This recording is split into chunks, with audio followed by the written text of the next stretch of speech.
मेरा नाम काजल है। मेरा रंग थोड़ा काला था। शायद यही वजह थी कि मेरा कोई रिश्ता नहीं होता था। मम्मी पापा भी इसी कोशिश में इस दुनिया से चले गए, क्योंकि वो लड़का देखने कहीं जा रहे थे जब उनका एक्सीडेंट हुआ और उन दोनों की मृत्यु हो गई। लेकिन मम्मी पापा के जाने से पहले उन्होंने मेरे भाई की शादी कर दी थी। उनके इस तरह अचानक जाने से अब मेरे ऊपर मनहूस का ठप्पा भी लग चुका था, क्योंकि सब मोहल्ले वाले और रिश्तेदार समझते थे कि मम्मी पापा की मृत्यु का कारण मैं ही हूँ। लेकिन भगवान की कृपा थी कि उन्होंने मुझे बहुत अच्छा भाई दिया था, जो मेरा बहुत ख्याल रखता और मुझे किसी भी चीज की कोई कमी नहीं होने देता। और भाभी भी मेरे साथ बहुत अच्छा व्यवहार करती थी। इस वजह से मुझे लोगों की बात से कोई फर्क नहीं पड़ता था। लेकिन चिंता थी तो मुझे अपनी शादी की, क्योंकि मैं दिन प्रतिदिन मोटी होती जा रही थी और ऊपर से पहले ही 27 साल की हो चुकी थी। मैं भी यही सोचती कि जल्दी से मेरी शादी हो, मैं भी दूसरे घर चली जाऊं, अपनी अच्छी सी एक दुनिया बनाऊं। आखिर कब तक भैया भाभी के पास ही रहूंगी। कभी कभी तो मुझे भाभी को देखकर भी जलन सी होती थी, लेकिन कभी उनके बारे में बुरा नहीं सोचती थी और ना ही उनको कुछ कहती थी। एक दिन वो मेकअप कर रही थी, मैं उनको बड़ी गौर से देख रही थी। उन्होंने मुझसे बोला, तुम्हें भी मेकअप कराना है? मैंने मना कर दिया, क्योंकि मेरा रंग थोड़ा काला था, तो जो भी चेहरे पर लगाती थी वो साफ साफ नजर आता था, और जो मुझे बिल्कुल भी अच्छा नहीं लगता था। भाभी ने मुझसे पूछा कि क्या तुमने चेहरे के लिए कोई क्रीम इस्तेमाल की है? मैंने कहा, मैं सब कुछ करके देख लिया, लेकिन कोई फर्क नहीं लगता। यूं ही कुछ दिन बीत गए और एक दिन मेरी भाभी ने मुझसे बोला कि तुम्हारे लिए मेरे पास एक बहुत ही अच्छी न्यूज है। तुम्हें सुनकर बहुत अच्छा लगेगा, लेकिन पहले मुझसे एक वादा करना होगा कि ये बात तुम अपने भाई से नहीं बताओगी और मेरा साथ देना होगा, और जल्द ही तुम्हारी शादी हो जाएगी। ये सुनकर मुझे बहुत खुशी हुई, लेकिन हैरानी भी उतनी ही हुई कि न जाने भाभी कैसे साथ की बात कर रही है। खैर, मैंने भाभी से बोला, हाँ जरूर, मैं आपका साथ क्यों नहीं दूंगी, ये सब आप मेरे लिए ही तो करोगी, फिर भला मैं आपका साथ क्यों नहीं दूंगी। मैं अब अपनी शादी के लिए हर मुमकिन कोशिश करने को तैयार थी, क्योंकि मैं लोगों के ताने सुन सुनकर थक चुकी थी। इसलिए मैं जल्द से जल्द शादी करना चाहती थी, क्योंकि अगर कभी किसी शादी में मैं चली जाती तो रिश्तेदार ये सवाल पूछ पूछ कर मेरा दिमाग खराब कर देते थे। कोई कहता, तुम्हारी उम्र में तो मेरे एक बेटा हो गया था, तो कोई कहता, इतनी उम्र में तो मैं प्रेग्नेंट भी हो गई थी। इतने में उनके पास बैठी रहती, उनकी ये सब बातें ही चलती रहती। इसलिए मैं बहुत तंग आ चुकी थी। फिर मेरी भाभी ने कहा कि आज दोपहर का खाना बनाकर हम एक जगह जाएंगे, क्योंकि दोपहर का खाना खाकर तुम्हारे भाई वापस दुकान पर चले जाएंगे। उसके बाद हम चले जाएंगे और तुम्हारे भाई से मैं खुद बोल दूंगी कि हम मार्केट जा रहे हैं, लेकिन उनको कभी भी मत बताना कि हम कहाँ गए थे। खैर, भाभी ने दोपहर का खाना बना लिया। कुछ देर बाद भाई भी खाना खाने आ गए। भाई ने खाना खाया, थोड़ा आराम किया, और जब वो जाने लगे तो भाभी ने उनसे मार्केट जाने के लिए बोला। भाई ने कहा, ठीक है चले जाना। ये बोलकर भाई अपनी दुकान के लिए घर से निकल गए, और भाई के जाते ही 5 मिनट बाद हम भी घर से निकल गए और रिक्शा लेकर हम घर से काफ़ी दूर आ गए। मैंने भाभी से पूछा कि भाभी और कितना दूर है, क्योंकि हम काफ़ी दूर आ चुके थे। अब मुझे काफ़ी दूरी पर बने घर ही दिख रहे थे, और कुछ दूर जाकर हम रिक्शा से उतर गए और वहाँ से थोड़ी ही दूरी पर बने एक घर में चले गए। अंदर जाकर देखा तो सामने ही कमरे में एक औरत बैठी थी। उसने काले कपड़े पहन रखे थे और हमारे अलावा इस घर में कोई और नहीं था। ये औरत शायद मेरी भाभी को पहले से ही जानती थी, क्योंकि उनके बात करने के हिसाब से तो ऐसा ही लग रहा था। खैर, मेरी भाभी और मैं उसके सामने जाकर बैठ गई। उसने मेरी भाभी से पूछा कि ये कौन है, तो मेरी भाभी ने बोला कि ये मेरी नंद है और इसकी शादी नहीं हो रही है। अगर कहीं रिश्ता हो भी जाता है तो कुछ दिनों के अंदर ही टूट जाता है। इतना सुनते ही उसने भाभी को चुप करा दिया और मुझे अपने करीब बुलाकर मेरे सर पर हाथ रखा और बिल्कुल शांत हो गई। ऐसा लगा जैसे कहीं खो गई हो या जैसे ध्यान लगा रही हो, और कुछ देर बाद बोली कि ये सब तुम्हारे साथ तुम्हारे रिश्तेदार करा रहे हैं। जो तुम्हें बिल्कुल भी खुश नहीं देखना चाहते, इसलिए तुम्हारे साथ ऐसा कर रहे हैं।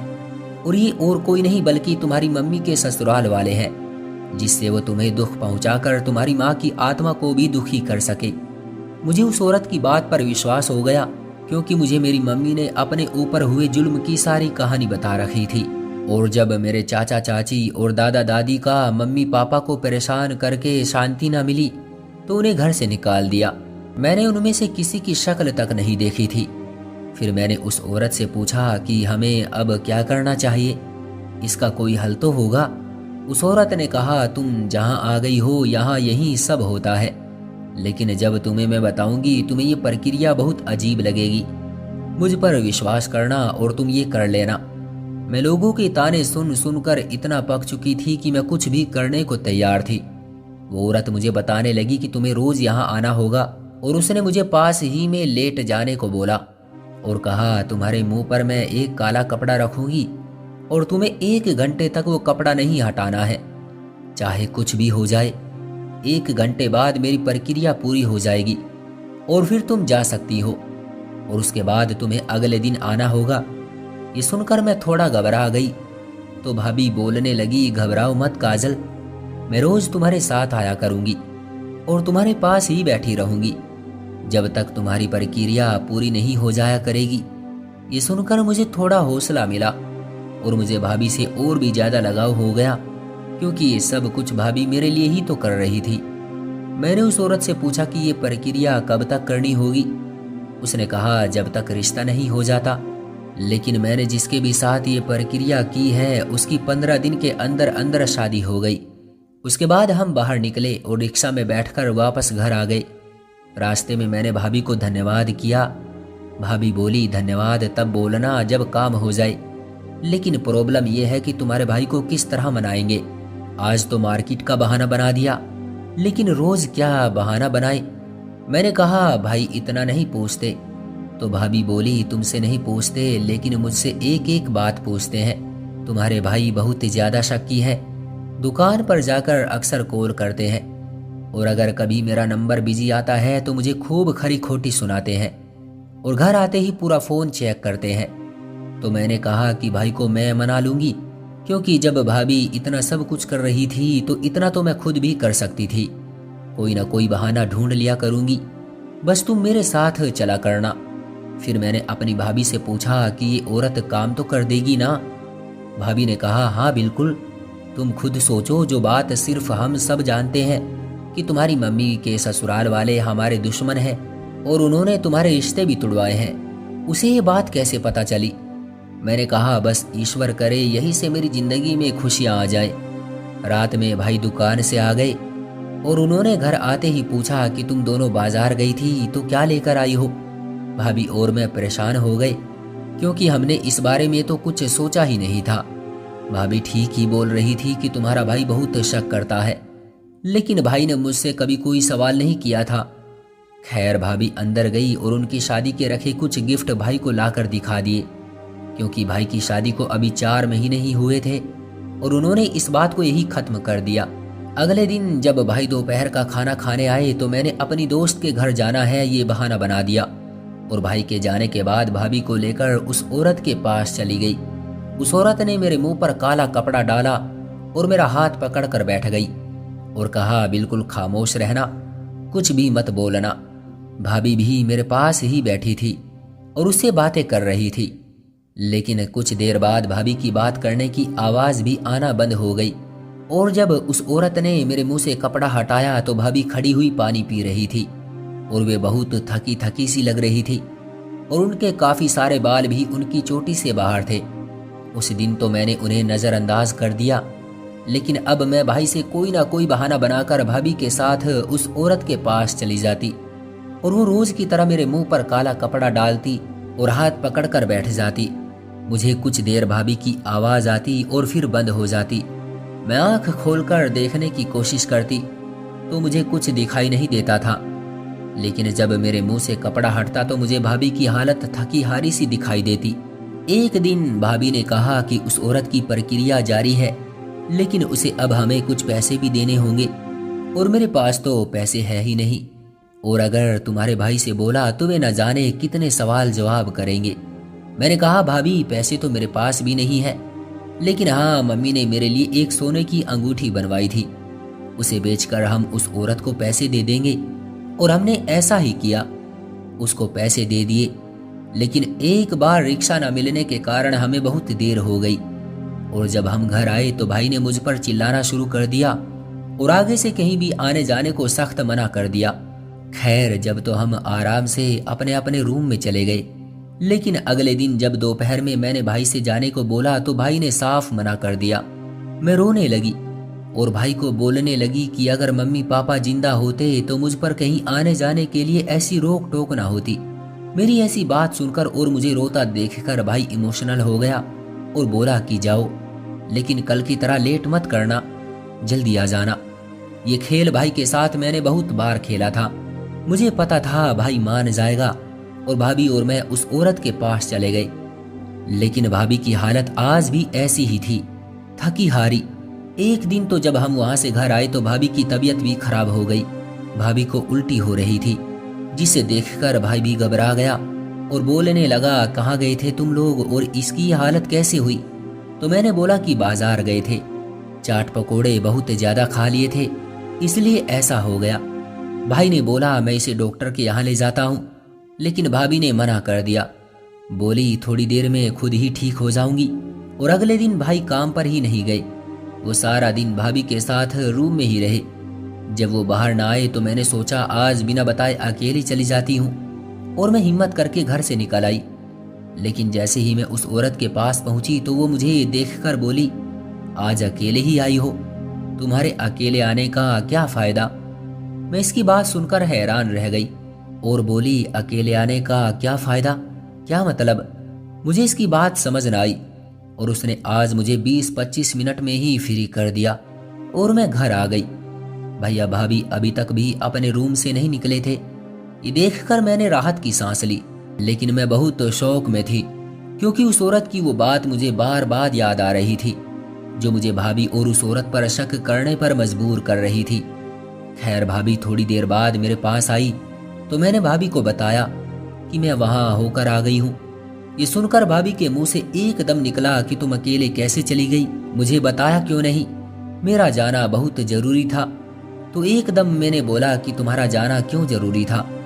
तो भाभी के चेहरे का रंग उड़ गया और उन्होंने बात को घुमाते हुए बोला कि अगर तुम्हें कुछ हो जाता तो? मुझे तुम्हारी फिक्र है इसलिए। लेकिन भाभी की यह हालत देखकर मुझे ये तो यकीन हो गया था कि कोई ना कोई बात तो जरूर है। भाभी की तबीयत अभी ठीक नहीं थी, लेकिन भाभी ने बोला कि कल मुझे जरूर साथ लेकर जाना, और हम खाना खाकर सो गए। अगले दिन भाभी और मैं साथ गए और उस औरत ने हमेशा की तरह मेरे मुंह पर काला कपड़ा डाला और हाथ पकड़कर बैठ गई। भाभी की कुछ देर आवाज आई और फिर बंद हो गई, लेकिन आज मुझे एक व्यक्ति के बोलने की आवाज आ रही थी, जो शायद किसी से लड़ रहा था। जब काफी देर हो गई आवाज आना बंद ना हुई तो जो औरत मेरा हाथ पकड़े बैठी थी उसने मुझे बोला कि ऐसे ही लेटे रहना, मैं अभी आ रही हूं, और वो चली गई। मैंने 2 मिनट बाद आंखों से कपड़ा हटाया और रूम से बाहर आई, और जैसे ही उस कमरे के पास गई तो मेरे होश उड़ गए।